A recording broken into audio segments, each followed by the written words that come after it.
Hello, everyone. Welcome to the Race Beyond the American Dream Sports.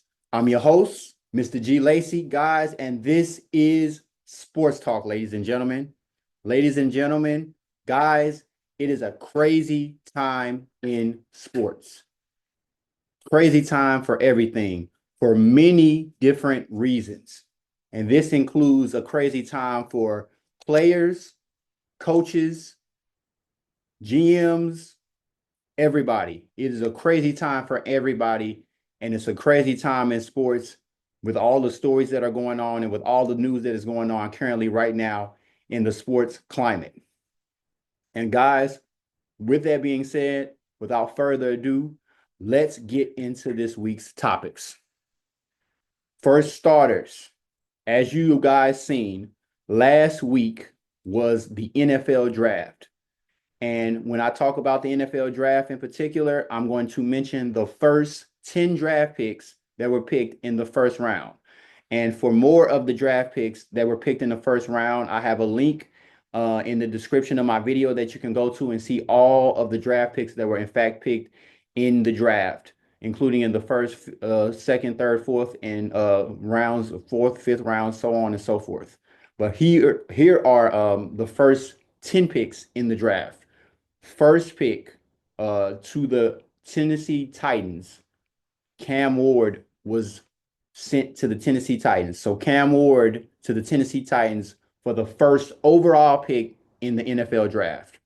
The second overall pick in the NFL draft, which was another name that most people understood and knew from college sports, was Travis Hunter. Travis Hunter was picked second overall in the first round of the draft to the Jaguars. And again, really great draft pickup. Travis Hunter, who played for Colorado State and played under coach Deion Sanders. Again, well-known name, picked up second overall in the first round of the draft, Travis Hunter.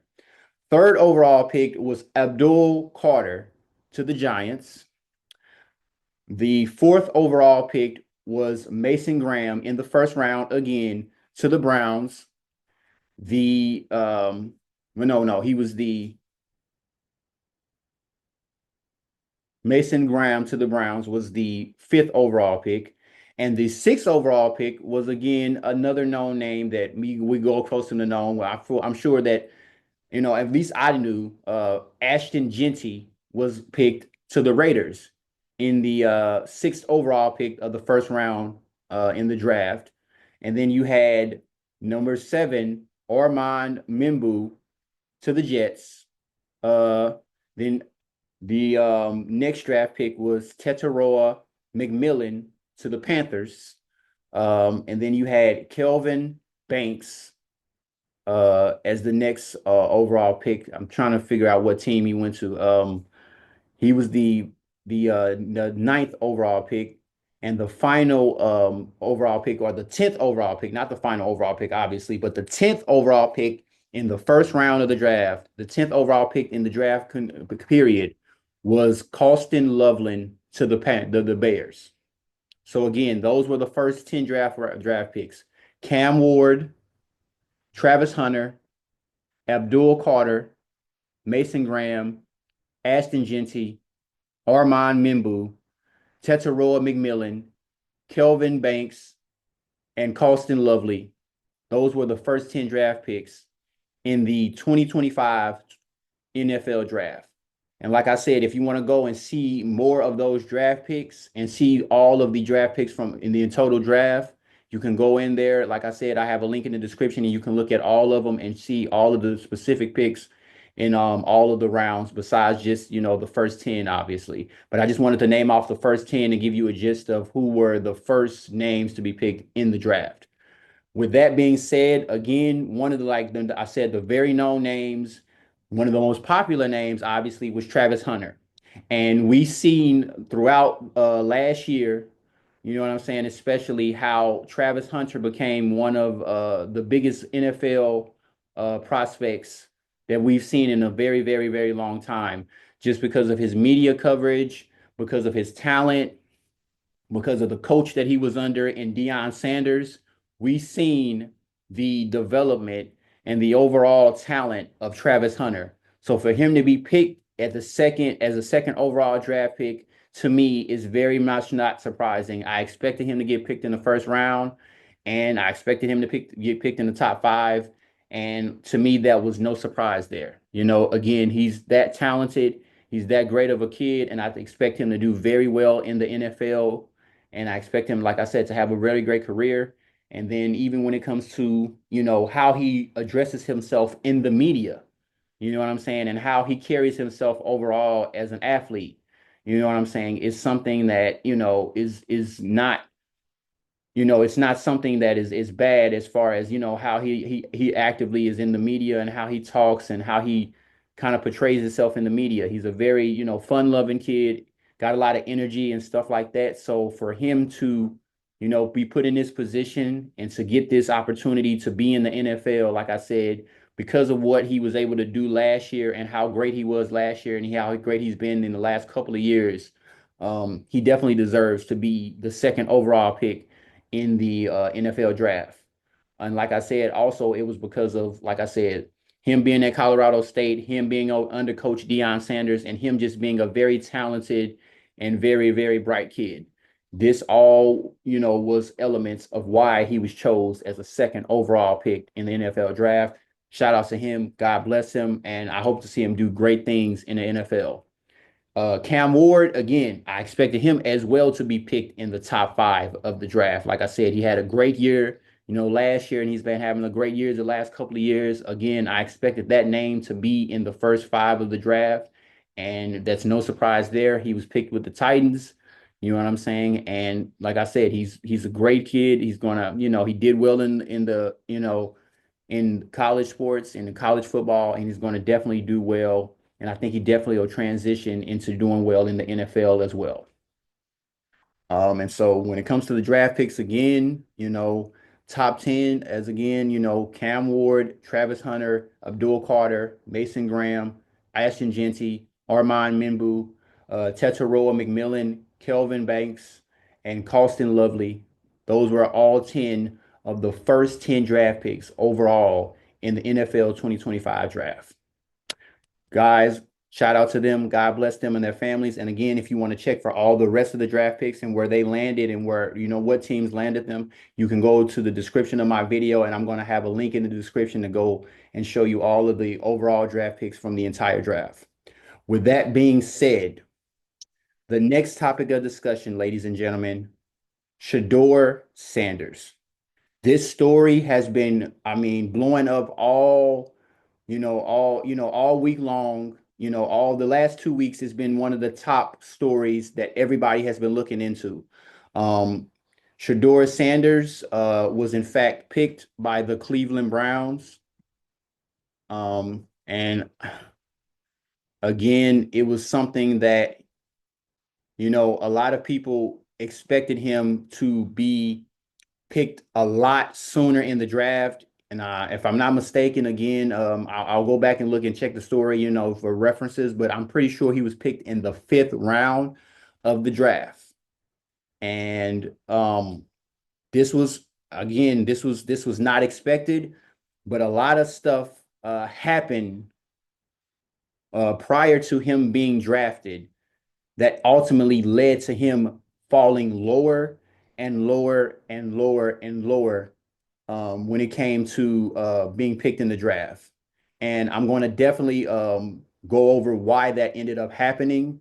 And it initially caused, what I'm saying, him to be picked in the fifth round of the draft because of the things that were going on the field and off, well, not even on the field, but more off the field. And that's kind of what led to him being picked in the fifth round of the draft. But before I get into deep into why that happened, I want to give a special shout out to all of the dads that have initially helped their sons and help, a lot of their kids or their son, like I said, sons in general, fathers helping their sons be put in a great professional position. And particularly, I want to give a shout out to the athletes that have helped that happen for their sons. And I'm going to go down a list of these guys that I want to give a special shout out to for doing that. Like I said, because fatherhood And being a great father and putting your son in a great position, that doesn't get looked upon enough as being a great thing. And so giving a shout out to these fathers, I just want everybody to kind of take a look at that and understand that that alone is something that we don't see happen as often. And because it doesn't happen as often, we want to give a special shout out to these fathers for being able to do so and wanting to be able to do so they can put their sons in a great position.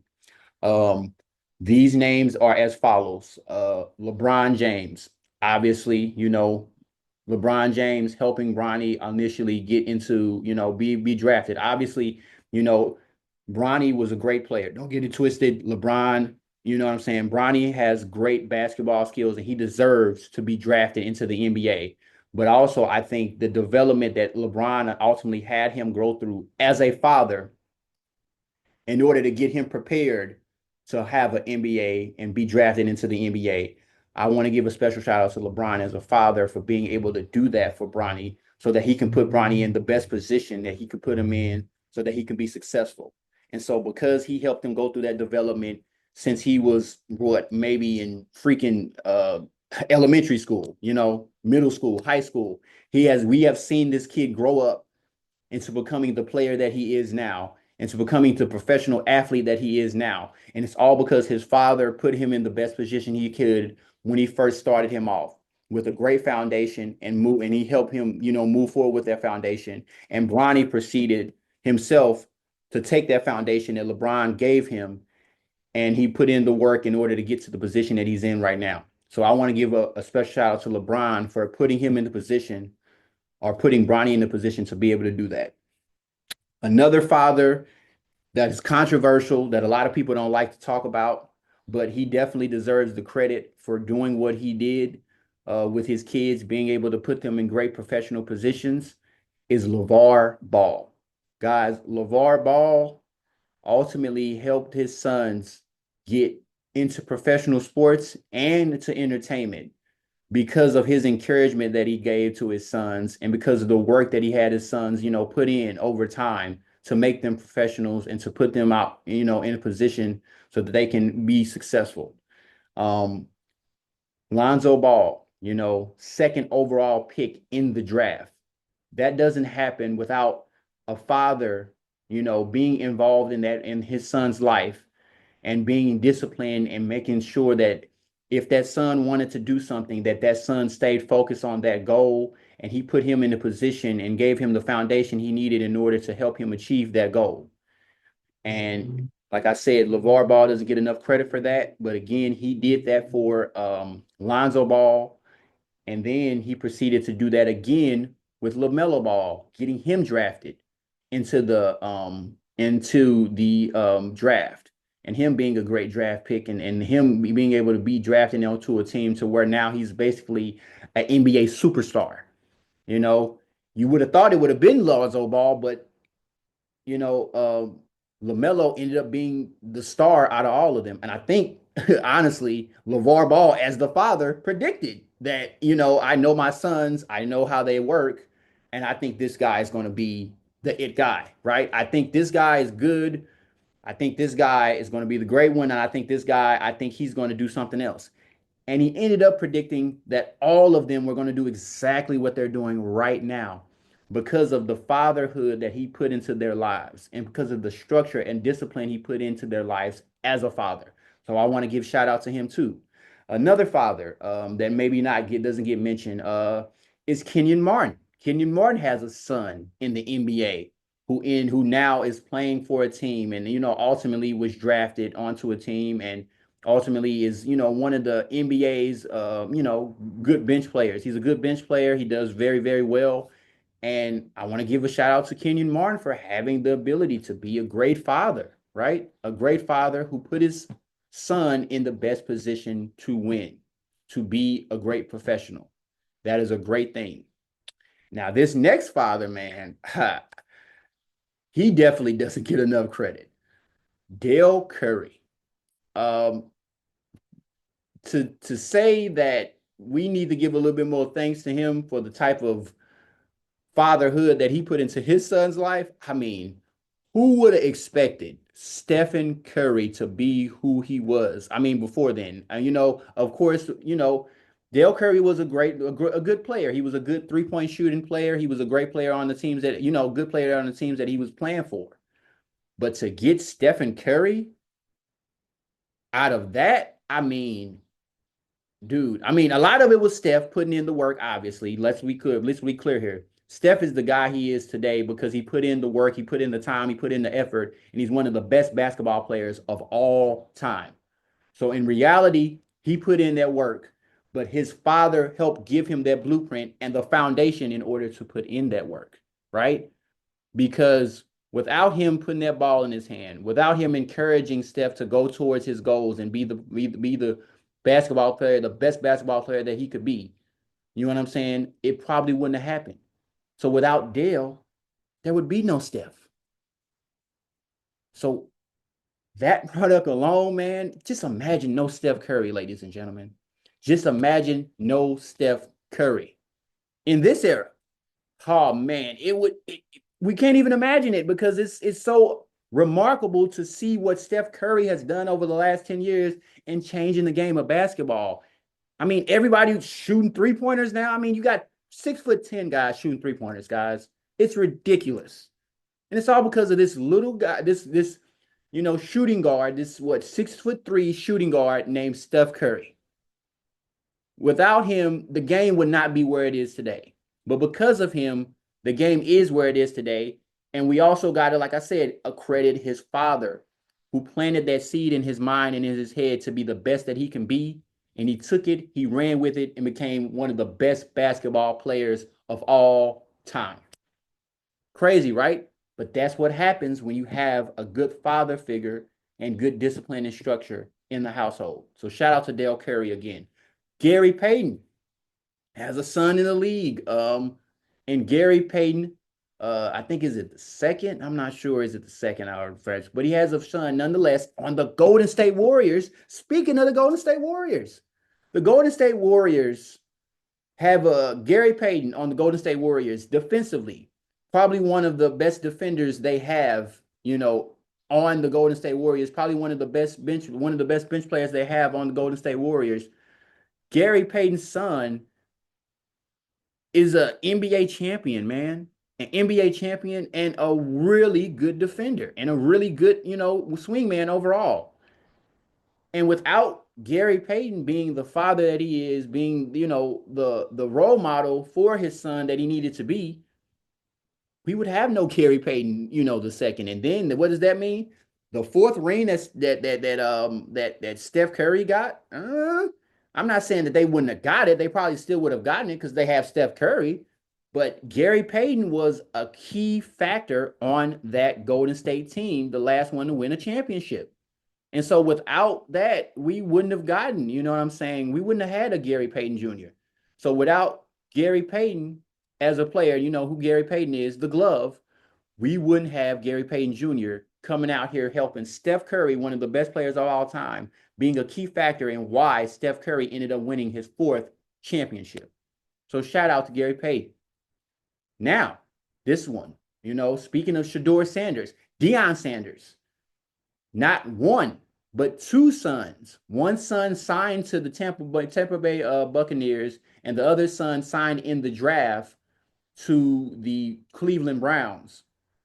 I mean, you don't see that often happen, but Shedeur and Shiloh were put in position by their father to be the best professional that they could be.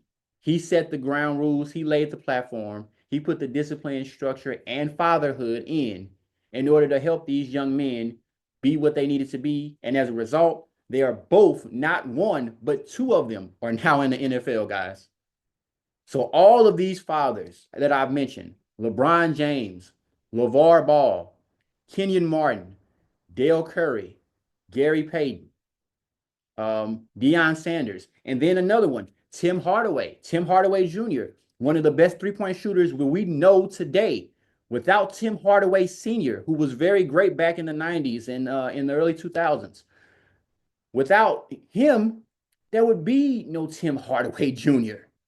But he put the platform and he laid the groundwork to help his son, take it, take what he gave him, run with it, and become one of the best three-point shooters that we have in the game right now. So again, shout out to those fathers and what they did, because we don't give enough credit to those fathers and fathers putting their sons in the best position to be successful. We don't put enough limelight on that. So I wanted to give a special shout out to those fathers, ladies and gentlemen. LeBron James, LeVar Ball, Kenyon Martin, Dale Curry, Gary Payton, Deion Sanders, Tim Hardaway. Guys, look into these fathers again. They don't get enough credit, but their sons are where they are right now because they had great fathers say, hey, I see your dream. I see your vision. I'm going to put you in a position to be the best that you can be in that vision and in that mission.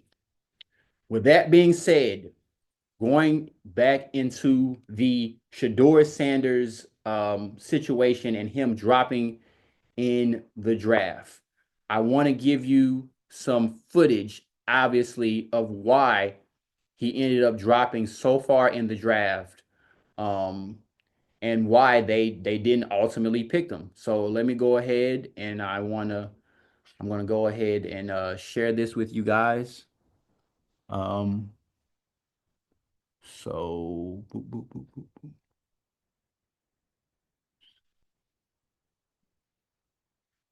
So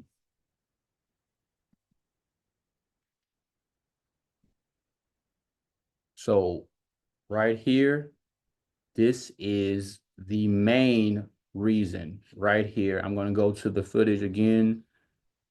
It's one of the clips that I have. Um, this is why he dropped so far. Check it out, ladies and gentlemen. Off, and they took him off because the owner said take him off. I don't want that guy. Shedeur Sanders just torpedoed himself. His attitude off the field at the combine, his dad didn't help him either. You know, he was on podcast talking about this is my son. If I can get him to where I want to get him to, I'm going to do that. But, you know, when you listen to this kid talk right prior or at the combine about if you want a new culture in your locker room, I'm the guy to do that. I can turn it around. I mean, he's very high on himself. If you ain't trying to change the franchise or the culture, don't give me. So you should know history repeats itself over and over and over. And I've done it over and over and over. So it should be no question why NFL franchise should pick him. And I think he was very off-putting to many coaches and general managers in the league. And I'm telling you right now, and I know this after talking to 3 different personnel people in the NFL this weekend, they didn't even have him on their board. They took him off. And they took him off because the owner said, take him off. I don't want that guy. I don't want this entitled person on our team. And I don't blame him. You think I'm worried about what critics say or what people got to say? You know who my dad is? They hated on him too. So it's like, it's almost normal. Without people hating, it's not normal for us. So we like diversity. We like everything that comes with the name. That's why we are who we are.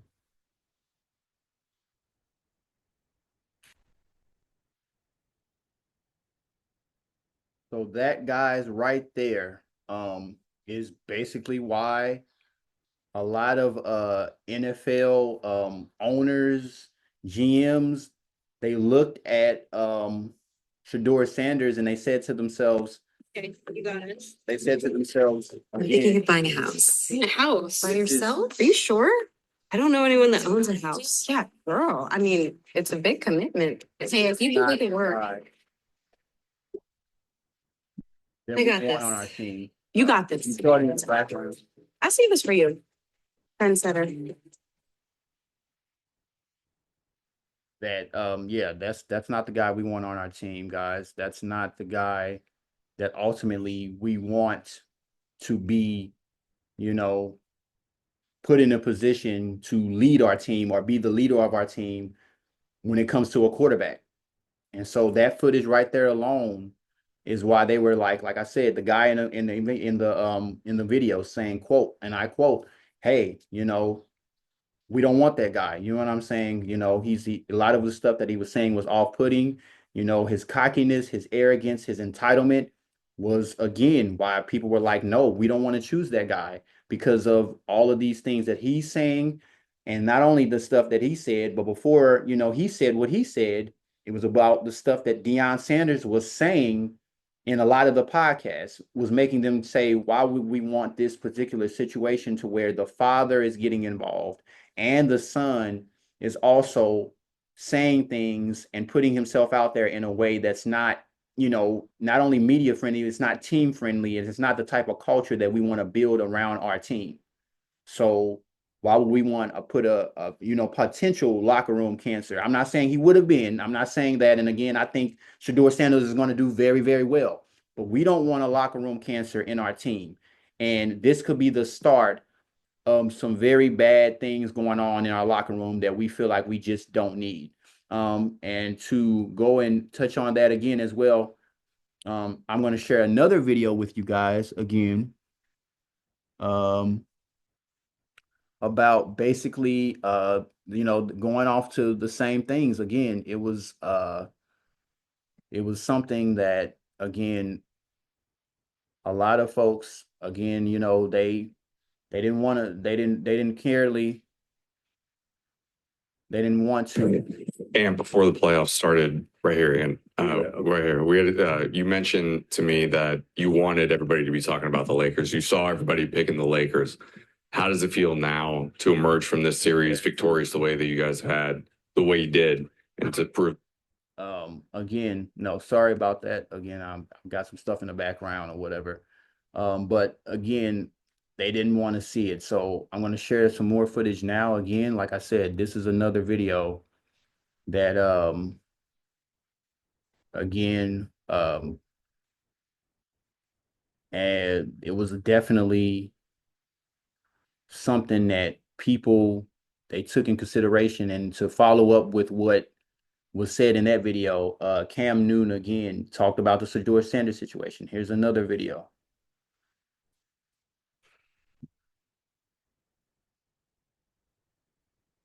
Shedeur Sanders, this message is directed to you. Lead with work, not clout.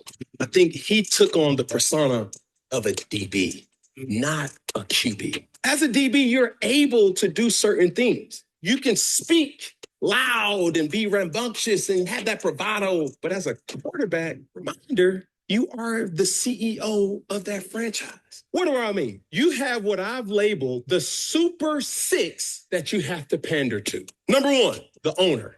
Number two, the general manager. Number three, the head coach. Number four, the position coach. Number five, the players. And also number six, the fans. This is the best situation for Shedeur because he has to claw his way to the top. Does he have the capabilities of doing it? Absolutely.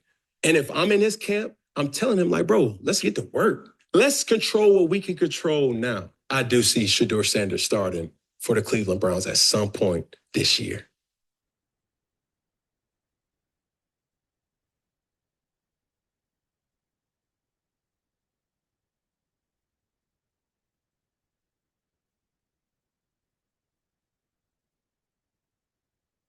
And so again, guys, as you can see, again, that's another example of, again, why Shedeur Sanders ended up being picked as low as he was picked.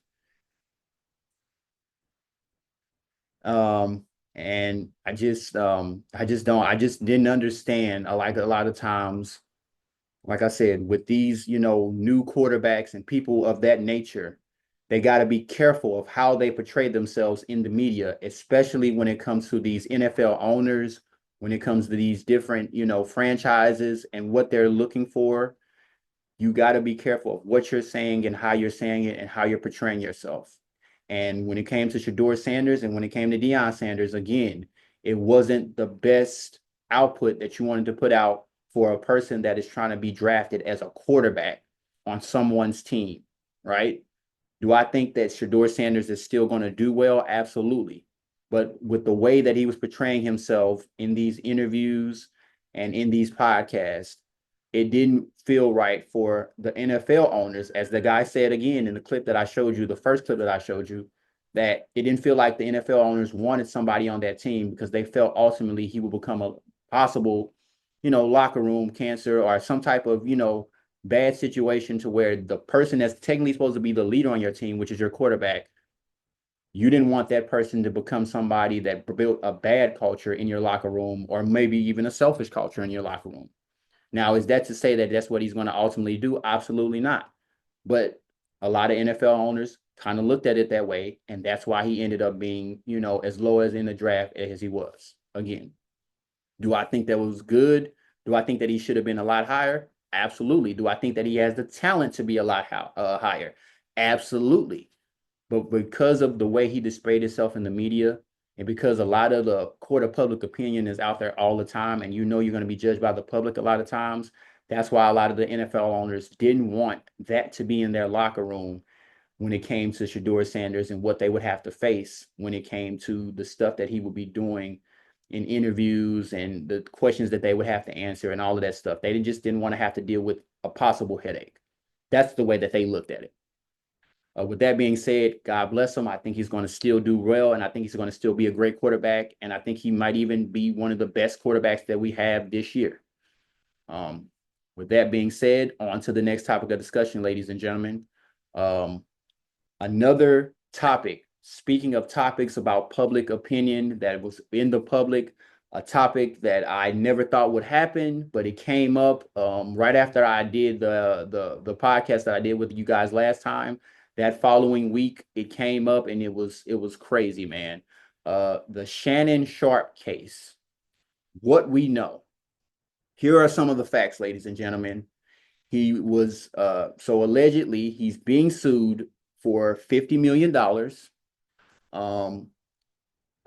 When he initially came out with this, and he initially talked about it after he had, after the allegations came out and everything, when he initially came out about it, he felt, and his lawyer felt, that it was some type of shakedown, and some type of, stunt to get money out of him afterwards, which again, it's still, a lot of the facts still haven't come out, but it could be that.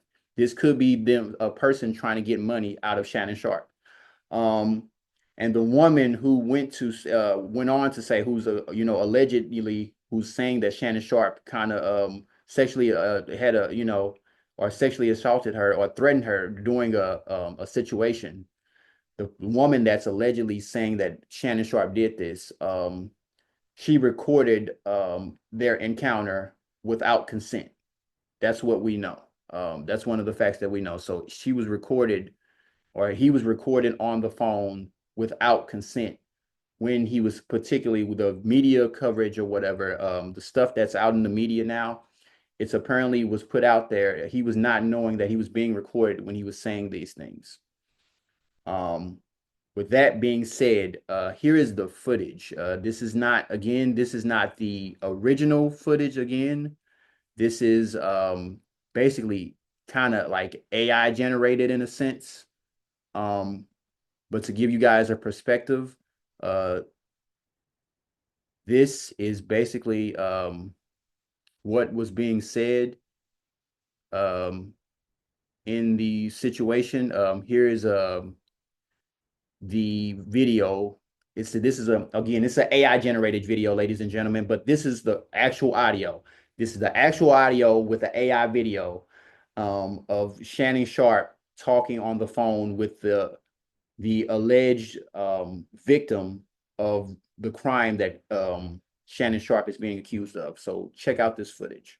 But this footage again is the actual voice of Shannon Sharpe and the individual that he was talking to.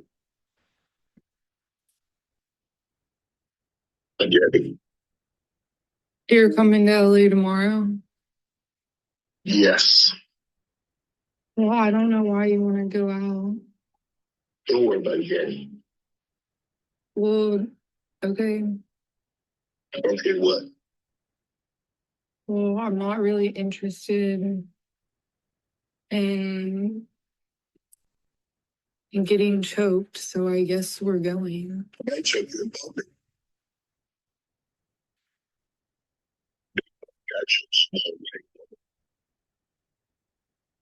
It's not a good look, Shannon. Not a good look that you do what they think you did to me.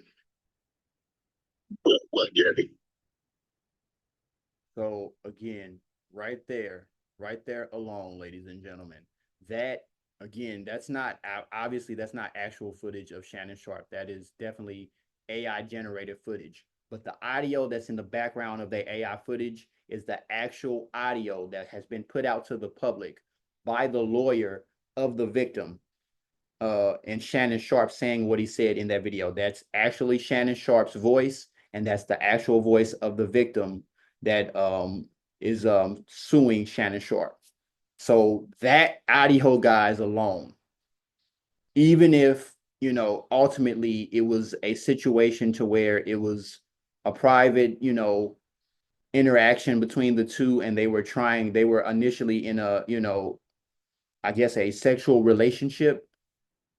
That footage alone, right? That audio alone does not look good in the public eye, you know, ladies and gentlemen. It does not look good when it comes to, you know, the case of Shannon Sharpe. Will he maybe possibly come out, you know, on the other side and not, you know, necessarily be proven guilty of doing something wrong? Maybe so. But the court of public opinion, and because that type of audio was put out to the public, it doesn't look that good, ladies and gentlemen, in no way, shape, or form, especially because of the type of figure Shannon Sharpe is and because of the type of brands that are sponsoring Shannon Sharpe. It doesn't look very, very good having that type of audio come out of Shannon Sharpe saying what he said in that particular footage. And so when you look at that from that standpoint, no matter what happens, whether he's proven innocent or guilty, even if he's proven to be innocent in the particular case of him doing something illegal, he still is not going to be able to possibly get the opportunities that he would have got if that type of footage wouldn't have came out. Not footage, but if that type of audio wouldn't have came out about him. But now that that audio is out, ladies and gentlemen, a lot of the brand deals that he would have gotten, he might not get. Will he still get money? Will he still get great deals? Will he still be able to go out there and be a great sports personality and stuff of that nature? Sure. But there's going to be a lot of other people that say, no, I don't want that guy to be associated with my brand because I see the type of things that he says in his private life in the background, and I don't want to have to be associated with that, or I don't want to have to answer for that when they come to me in an interview and say, what do you think about Shannon Sharpe and him doing this or him doing that? So because a brand doesn't want to be associated with that at all, they may not decide that they want to deal with him. And so it's going to affect a lot of the opportunities that he could have gotten if that footage would have never came out, ladies and gentlemen. And so as a whole, it's really, I think it's really bad for Shannon, especially because of the fact that his platform have became so big. I think that it's going to be a big step back. Is he going to come back from it? He absolutely he can come back from it, but I think it's never going to be the same, ladies and gentlemen, especially with that type of footage coming out. Not footage again. I keep saying footage. That footage was not the real, but because of that audio that came out of Shannon, it's never going to be the same, ladies and gentlemen. And so he's going to have to, you know, account for that. And everywhere he goes, there, if there's any record of that, you know, even if they take it off the internet, it's going to be put back out there, or somebody's going to have footage of that being, or audio of that being out there. They're going to go back to that and they're going to ask themselves, do I really want this guy to be in my company, or do I want this guy to represent my company? So you have to be very considerate, and especially in this modern era of technology and things that we're doing. You got to be careful what you say, how you say it, and how you present things, and the people you associate with when you are in certain positions. And I just think that overall, that was not the best look. And then to go deeper into it, we just seen an actor, a very, very well-known actor, not a sports personality, but a very well-known actor, have to go through a case similar, right? Of where somebody accused him of putting their hands on them. You know, a woman accused Jonathan Majors of putting his hands, you know what I'm saying, on that particular individual. She accused him of, you know, assaulting her basically. And it initially stopped his whole career. And even though it ended up not being, you know, going out, and it ended up being basically I think it was a false accusation, if I'm not mistaken. Don't quote me. Again, I have to go back and look at the story. It ended up being a false accusation. Even though it was, his career is never going to be the same, you know? he's getting roles now. He might bounce back. He might get a lot of great roles, but the roles that he could have gotten, he will not get those roles because, people are going to look at that and be like, I don't want people to have to question me about this particular incident, even if the incident wasn't necessarily something that he did, and that's sad. I know it's sad, but it's a sad truth. And he might have not even did anything wrong, and he hadn't made it even said anything wrong. You know what I'm saying? But because that was put out about him, or that image was put out of him, people are going to get that image in the back of their mind. And when people see that he is associated with certain companies, those companies are going to be questioned about, Jonathan Majors and that particular incident. And that's sad to say, but that's just the sad reality that we face. So that's why we always have to be careful of who we're dealing with, how we're presenting things, and what we're presenting to the public on a daily basis. And it's just true. And furthermore, when it comes to the Shannon Sharpe situation, this was not the first time that Shannon Sharpe had been accused um, uh, of doing something. And first off, I want to say that it says Shannon Sharpe said he's stepping away from ESPN right now, so he's currently not doing a lot of ESPN stuff right now. He stepped away from it.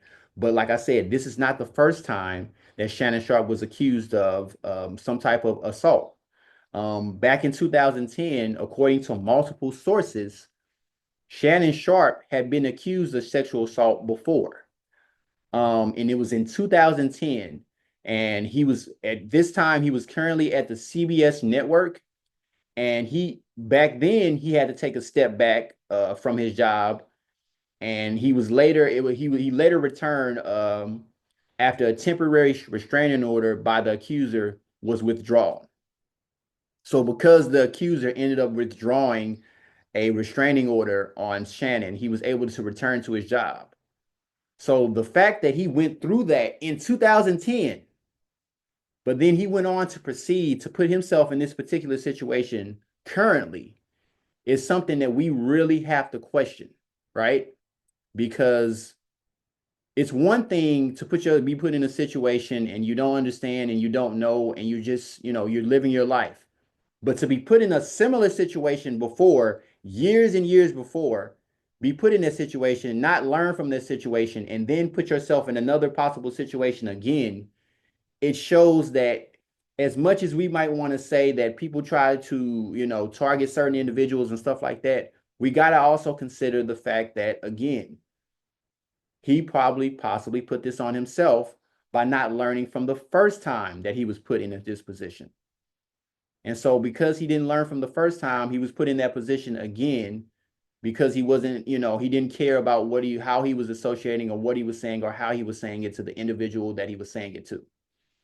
And that is the harsh but sad reality of what ends up happening to a lot of these personalities when they don't, watch how they're moving in certain areas and in certain aspects. They end up going and putting themselves in positions that they don't need to be put in. And even when they don't necessarily do something wrong, because of the accusation alone, a lot of people don't want to deal with them from a business standpoint. And it's sad, but it's a sad reality that we face on, that in an everyday basis, especially because, like I said, the technology that we have and the stuff that leaves and lingers on on technology and on the internet for years and years. With that being said, on to the next topic of discussion. Speaking of crazy things happening, like I said, those first couple of stories are crazy because of just how shocking they were and how much we didn't expect them. Well, the NBA playoffs have been just as unexpected, and they are heating up, ladies and gentlemen. So far, the Bucks have been eliminated. The Heat have been eliminated. The Memphis Grizzlies have been eliminated. The Magic have been eliminated. The Lakers have been eliminated. And the Detroit Pistons have been also eliminated, ladies and gentlemen. And when you look at this, you say to yourself, what's going on? What's going on with these particular individuals? Why are they being eliminated? Be right. Let me get something real quick. But why are they being eliminated? what is the problem? Why are individuals being eliminated? As far as these teams that some of these teams that I just mentioned were supposed to have championship hopes. And now they have been initially eliminated in the first round initially of the playoffs. I mean, it's insane. It's a harsh reality, but it's something that they're going through. And so initially, guys, when I look at these teams again, I said it last week. A lot of these teams are going to have to, be put in a position to where they have to go and adjust a lot of the things that they are doing and that they are kind of getting involved in at this point, because ultimately they have set themselves up to where in the off season they're gonna have to make a lot of decisions currently moving around, but a lot of decisions that they don't ultimately want to have to make. And as a result of that, they're going to have to do it in a really, really, really, really quick manner. And when I tell you, it's going to be interesting to see what a lot of these teams are able to do and how they're able to adjust. It's going to be crazy. I'm ultimately on the move here.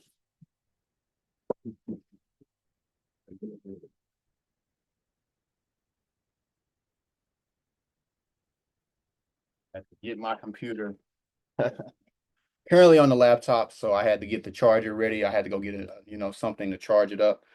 Ultimately, running out of charge. But again, a lot of these individuals, ladies and gentlemen, are ultimately going to have to go to their teams and they're going to have to figure out what they're going to do for their locker rooms, because all of them have been eliminated.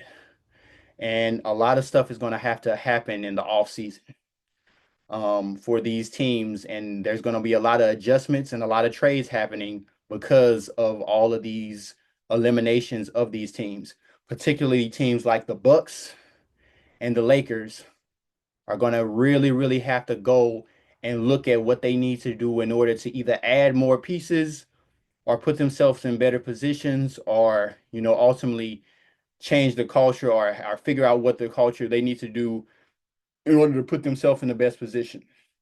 When it comes to the Bucks, Giannis, being there, it's going to be an issue probably now because of the fact that he is, he's been there for a while, and in the last 3 or 4 years, he hasn't made that out the first round of the playoffs.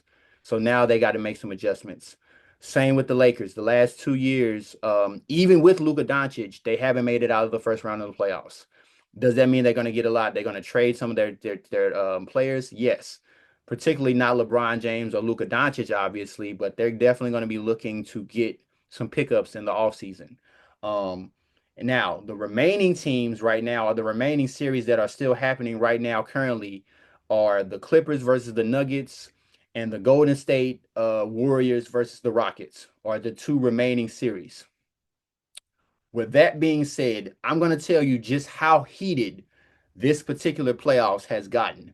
And I want to show you some footage of just how heated it's been when it comes to all of the things that are happening in these playoffs right now. It's getting, I mean, crazy, ladies and gentlemen. Like, as far as all of the stuff that is going on, all of the players are heated, and they're just getting into it. You know what I'm saying? And I'm going to give you some footage of that in particular. Here is again, here's some footage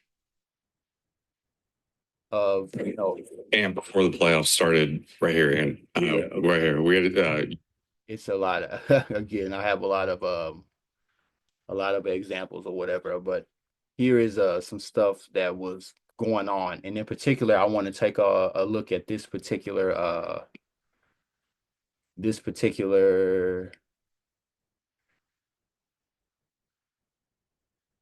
example. And one of the examples is, in fact, the fight that was happening with Giannis and Tyrese Halliburton. I mean, this was crazy. This is a story that was going on, and guys, you gotta take a look at this.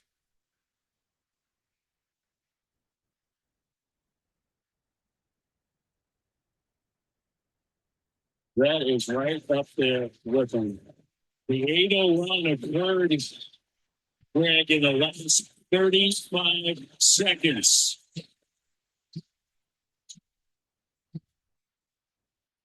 So now that footage right there, ladies and gentlemen. Again, that was Giannis and Tyrese Halliburton's father getting in a confrontation, ladies and gentlemen. Yeah, that's how crazy the playoffs have been. It was so crazy that the Bucks ended up getting eliminated, and at the end of the game, Giannis is on the court, and as he's stepping on the court, Tyrese Halliburton's father steps on the court with a shirt, goes in front of Giannis, and starts putting the shirt in front of Giannis, saying, "Hey, this is what we do, blah, blah, blah. My son has won." And, just kind of, parading in front of Giannis, so much so that they end up butting heads on the court while, all of the celebration is going on because the Pacers have won the series. I mean, it's insane. Like I said, and the fact that the father went out there and did that to Giannis, a player, and was able to do that to a player, was crazy in itself. And as a result of that, I was told, I saw another story that came out in the last day or so that Tyrese Halliburton's father has been banned indefinitely for the confrontation that he in fact had with Giannis. And I mean, like I said, it was crazy to see, like I said, how heated it ended up getting with Tyrese Halliburton and Giannis, and and Giannis on that particular situation. Now, here's some footage of what Giannis ended up thinking about you know the entire confrontation, and him having to basically, or having being confronted by Tyrese Halliburton's father or whatever. Um,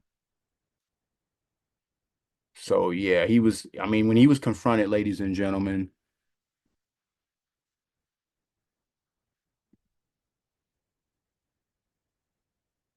it was, I mean, insane about how he was being confronted and what he was doing. And like I said, the fact that he was even out there, it was crazy. So, here's like I said, I'm going to show you more footage or whatever. One of the examples again, this is an interview from Giannis after the situation happened in particular. Let's see.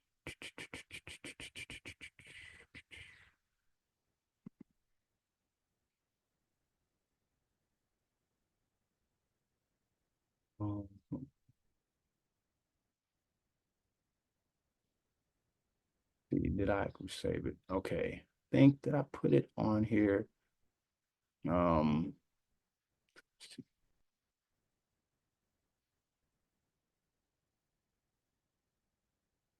yeah. Okay. I don't think I saved it. So no, never mind on that footage. But again, Giannis basically had went into an interview, and he addressed all of the stuff that had basically happened. Let's see if I can get the footage. It's still let's see. Let's see. Giannis.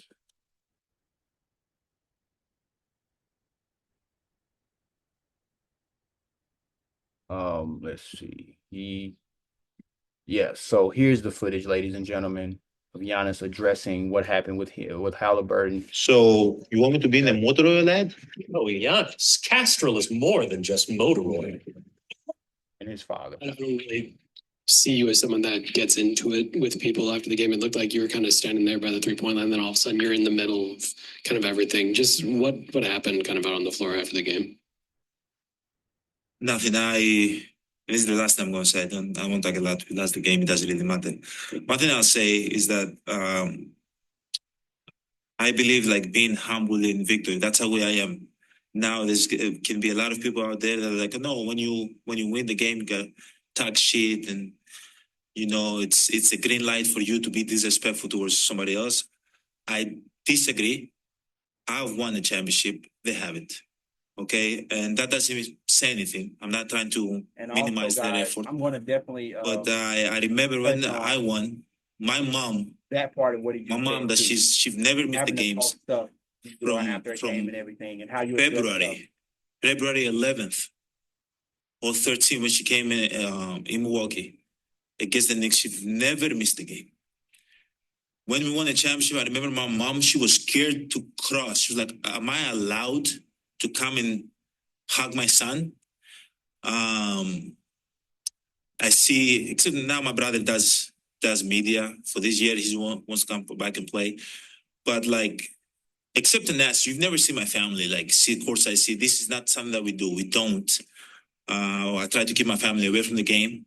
But losing the game, emotions run high. Having a fan, which at the moment I thought he was a fan, but then I realized it was Tyrese's son, which I love. Tyrese, I think he's a great competitor. He was his dad, sorry. Coming in the floor and showing me his son a towel with his face. This is what we do. This is what we effing do. This the F we do. This. I feel like that's very, very disrespectful. My dad. If you guys go and ask and learn, my dad's not with us no more. My dad used to come in the family room and he was the most respectful person ever. When you come from nothing and you've worked your whole life to sell stuff in the street, and your whole life you'll be scared of the police of deporting you and sending you back to your country. You have to protect your kids with all means. You create this mentality of being humble your whole life, to not kind of disrespect anybody, not make the tension high, the emotions high, so anybody can snitch on you, say something bad about you. So when he came here, I remember I was like, Dad, why are you so humble? Why you go to the family room? You don't even say a word. You sit in the back. Why are you like that? Don't worry about it. Don't worry. That's how I grew up. That's what I had around. So when I see other dads, which don't disrespect me, maybe if my son play basketball, I might be in the court. I might be the one on the court, and like 20 years later, you can play this interview and say, Giannis, you're contradicting yourself. But we'll see in 20 years. But I'm talking about right now how I feel. Having somebody's dad, which I'm happy for him, and I'm happy for his son, and I'm happy that he's happy for his son. That's how you're supposed to feel. But coming to me and disrespecting me and cursing at me, I think is totally unacceptable. Totally unacceptable. Okay? And I'm not the guy that points fingers, because in my neighborhood, snitches get stitches. So I don't want to say something, for him to say, to get fined or anything. But it's not respectful. I talked with him at the end. He kind of did that on his And own. He did ultimately get I think punished. we're in a for good it. place.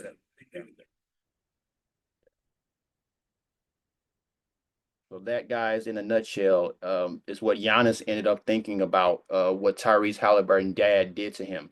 Like I said, based on the background he came from, he thought, why is this guy coming on the court, getting involved with me in the way that he did? And again, that was wrong. Ultimately, he got punished for it. Tyrese Halliburton's dad got punished for it, but it made no sense.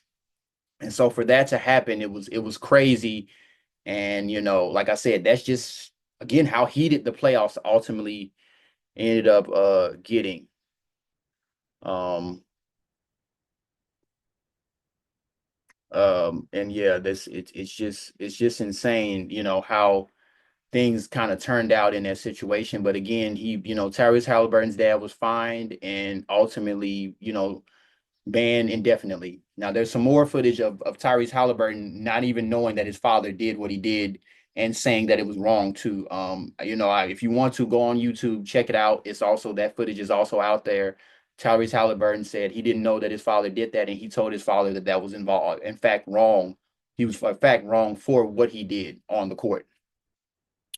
Now, in regards to that particular interview, Now, when you guys look at that interview, what do you see about Giannis? He knows how to address himself in the public. He knows how to address the media. And he knows how to ultimately send the message that he wants to send without trying to offend other people, right? In comparison to what we saw when we saw the Shador Sanders interview, when we saw him talking in the combine, when he saw how cocky he was trying to be and how much he was telling everybody that he was going to be this and going to be that, right? Giannis came at it and with a more humble tone, whereas Shador Sanders came with a more cocky, arrogant, and kind of even entitled type of tone. So you see the two differences as it pertains to athletes and how they portray themselves and how it can affect them in a positive or in a negative way, right? And so you want to be careful of how, you come off to these, individuals or individuals in the media, anybody in general, because they're in the public eye, and not just the media is watching and people out there that are fans are watching, but these owners of teams and people who you could potentially be business partners with, they are watching as well. So with that being said, like I said, that's what owners are. You know what I'm saying? They're ultimately looking for a player like Giannis.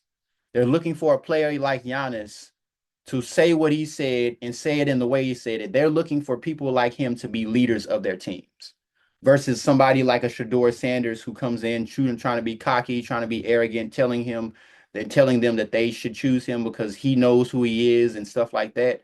They're looking for somebody like Giannis who not only is he great, a model citizen of how he talks in the media, but he's also a model citizen of how he performs on the court.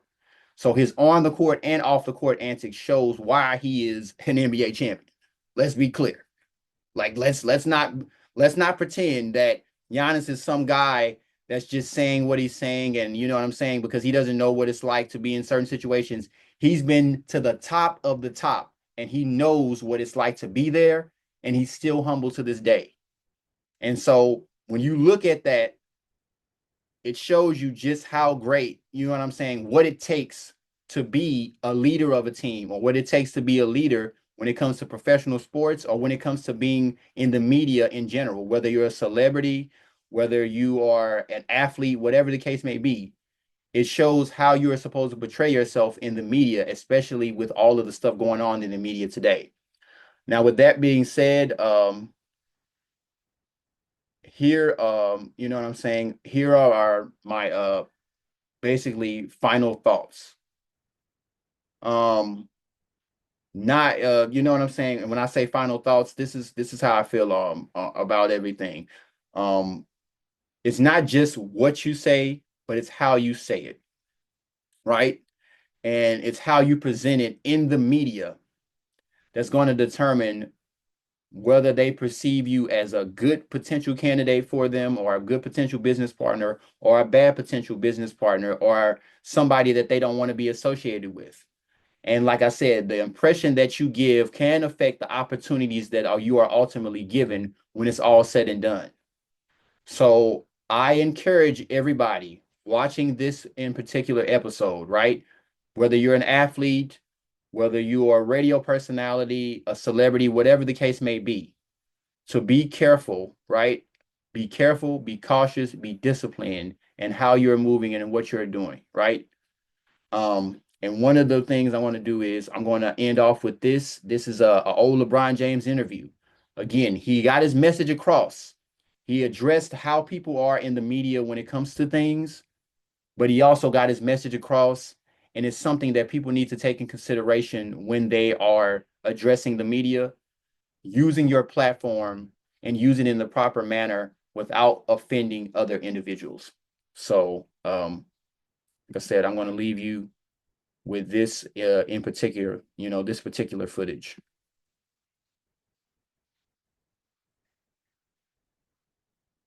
Um, that's old footage or something else, but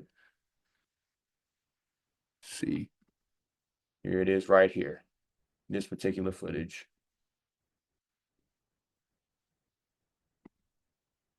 I got one question for you guys before you guys leave. I was thinking when I was on my way over here, I was wondering why I haven't gotten a question from you guys about the Jerry Jones photo. This was back when the Jerry Jones When situation happened. everything was Listen to what he going saying. on, you guys were quick to ask this question about that. Hold on. And I don't even want you guys to say nothing. When I watched Kyrie talk and he says, I know who I am, but I want to keep the same energy when we're talking about my people and the things that we've been through. He's conforming to African Americans, and that's true. And that Jerry Jones photo is one of those moments that our people, Black people, have been through in America. And I feel like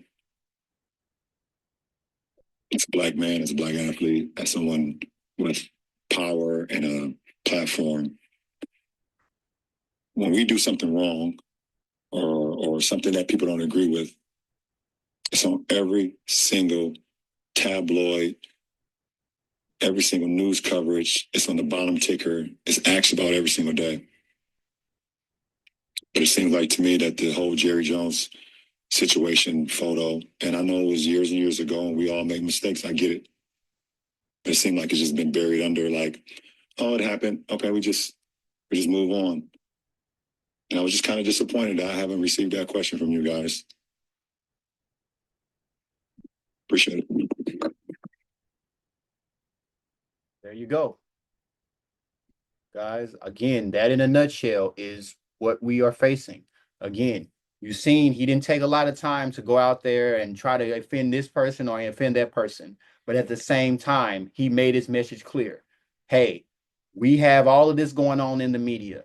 When somebody does something wrong, we're all on top of it. And that's true. You know what I'm saying? I talked about some stories that were going on with, a Black sports personality, an African American sports personality, and and also a draft pick in Shedeur Sanders and Shannon Sharpe.